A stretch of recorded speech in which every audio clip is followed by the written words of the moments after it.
Samson and Delilah.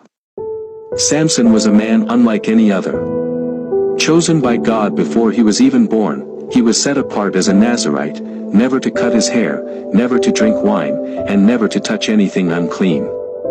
In return, God gave him extraordinary strength, the kind that could tear apart lions and topple city gates. For years, Samson fought against the Philistines, the enemies of Israel. Time and again, they tried to capture him, and time and again, they failed.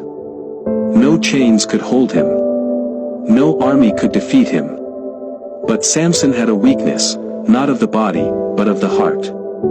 He fell in love with a woman named Delilah, who lived in the valley of Sorek. She was beautiful and clever, and soon Samson trusted her deeply. But what Samson didn't know was that the Philistine rulers had approached Delilah in secret, offering her silver in exchange for one thing, the secret to Samson's strength. Determined to earn her reward, Delilah began to question Samson gently.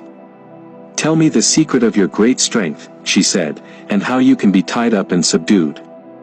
At first, Samson lied to her. "If you tie me with 7 fresh bowstrings," he said, "I'll become as weak as any other man." Delilah waited until he was asleep, then tied him with the bowstrings and called out, "Samson! The Philistines are upon you."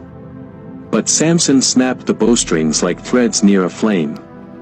Delilah pouted. "You made a fool of me," she said. "Tell me the truth." Again and again, Samson tricked her. Each time, she tried to capture him, and each time he broke free. But Delilah was relentless. Day after day, she begged, coaxed, and pressed him with her words. Finally, worn down and weary, Samson told her everything. "No razor has ever touched my head," he said. "If my hair is cut, I will lose my strength and become as weak as any other man." Delilah knew he had told the truth. That night, as Samson lay sleeping with his head in her lap, she called for a man to shave off the 7 locks of his hair. His strength left him silently, like the wind slipping out of a sail. She called out one last time, "Samson!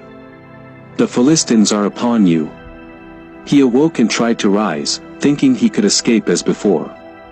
But his strength was gone. The Philistines seized him. They gouged out his eyes and threw him in prison, forcing him to grind grain like an animal. But as the days passed, Samson's hair began to grow again. One day, the Philistines gathered in their temple to celebrate their victory. They brought out Samson to mock him, to parade their blinded enemy before the crowds. The temple was packed, thousands on the